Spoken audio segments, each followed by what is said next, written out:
Hi, this is Jodie from Fifth Cooking School. I just want to talk to you a little bit about pasta.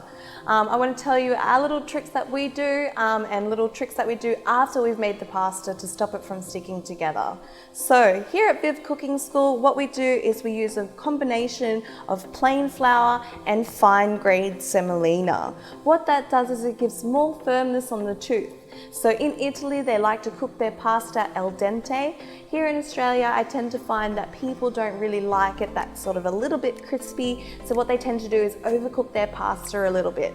To avoid your pasta breaking down and to give it a little bit more texture, then we add a little bit of the fine semolina into that. So in terms of ratios, we do a 2-part flour to 1 part semolina. All that means is if we've got 2 cups of flour, we've got 1 cup of semolina, and that can translate into anything. 200 grams of flour, 100 grams of semolina.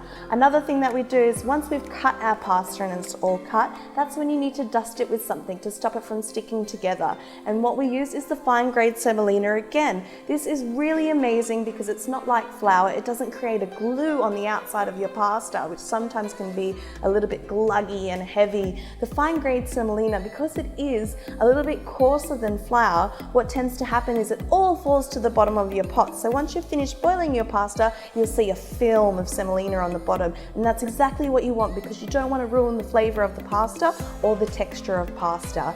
Another thing I'd like to add is that when you're making a pasta dough, general rule of thumb is 100 grams of dry mix to 1 egg. Now that can vary slightly depending on the size of the eggs you have, but that's just a really loose, rough guide of what you need in terms of making pasta. So if you see your recipes, you know that doesn't sound right, move to another recipe and then you can make that recipe as long as it's got the 100 grams of dry mix to 1 egg.